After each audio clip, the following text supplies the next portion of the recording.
माँ बेटे के दरमियान मुनाजरा चल रहा था। माँ कहती अल्लाह खिलाता है तो हम खाते हैं, बेटा बहस करता हम खाते हैं, अल्लाह जबरदस्ती नहीं खिला सकता। माँ ने मोहब्बत से बेटे के सामने खाना रख दिया, लेकिन बेटे ने जिद पकड़ ली और कहा मैं आज रात कुछ नहीं खाऊंगा, अल्लाह खिलाकर दिखाए। माँ बेटे के पीछे पड़ गई कि खाना खा ले, लेकिन जवान बेटा अपनी जिद पर अड़ा रहा। आखिरकार वह गुस्से में घर से निकल गया। बेटा सीधा गांव के कब्रिस्तान की तरफ चल दिया।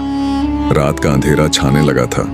पुरानी कब्रें चांदनी में खौफनाक लग रही थीं। वो एक कब्र के पास जाकर लेट गया। अपनी जिद पर कायम था कि रात भर कुछ नहीं खाएगा। चांद निकल आया था। उधर माँ को अपने बेटे की फिक्र सताने लगी। उसने सोचा भूख लगेगी तो जरूर खाएगा। उसने मंसूबा बनाया। माँ ने मोहब्बत से जबरदस्त खुशबूदार हलवा बनाया। उसकी महक पूरे घर में फैल गई। फिर वह उसे लेकर कब्रिस्तान की तरफ चल दी। माँ चुपके से कब्रिस्तान में दाखिल हुई। उसने बेटे से कुछ फासले पर एक कब्र पर हलवा रख दिया और वापस घर आ गई। रात के आखिरी पहर में डाकुओं का एक गिरोह कब्रिस्तान पहुंच गया। वह गांव को लूटने का मंसूबा बना रहे थे। अचानक डाकू सरदार को हलवे की खुशबू आई। उसने अपने साथियों को इशारा किया। उन्होंने कब्रिस्तान की तलाशी शुरू कर दी। तलाशी के दौरान हलवा और सोया हुआ लड़का दोनों बरामद हो गए।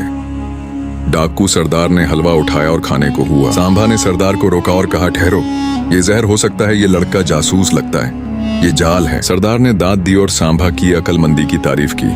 फिर उसने लड़के से कहा चल बच्चे तू ये हलवा खा। लड़का अपनी जिद पर कायम रहा। उसने सख्ती से इनकार कर दिया। सरदार का शक यकीन में बदल गया। डाकू सरदार ने अपनी बंदूक तान ली। मौत मंडलाने लगी। लड़के की जान खतरे में आ गई। खौफ से खाने लगा। लड़के ने पूरी प्लेट साफ कर दी। डाकू अब उसके मरने का इंतजार करने लगे। तनाव भरा इंतजार शुरू हुआ। वक्त गुजरता रहा, लेकिन लड़का नहीं मरा। सांभा ने फिर गुत्थी सुलझाई। कहा स्लो पॉइजन लगता है, देर से असर करेगा। डाकुओं ने लड़के को कब्रिस्तान में छोड़ दिया। वह सोच रहे थे कि यह आहिस्ता आहिस्ता मर जाएगा। जब सुबह हुई तो लड़का खाली प्लेट उठाकर मुंह लटकाए घर की तरफ चला। उसकी जिद टूट चुकी थी। वह घर में दाखिल हुआ। माँ इंतजार में बैठी थी। उसने मोहब्बत से पूछा बेटा क्या हुआ, क्या सीखा? लड़के ने थका हुआ जवाब दिया माँ लंबा किस्सा है, मुझे नींद आ रही है, बस इतना जान लो कि अल्लाह हर हाल में खिला देता है। यह वाकया साबित करता है कि अल्लाह का रज़क मुकद्दर है। इंसान चाहे तो भी अल्लाह के फैसले से बच नहीं सकता। हमें अल्लाह पर मुकम्मल भरोसा रखना चाहिए। अल्लाह पाक हमें तवाज़ु और अपने ऊपर कामिल तवक्कुल की तौफीक अता फरमाए। आमीन।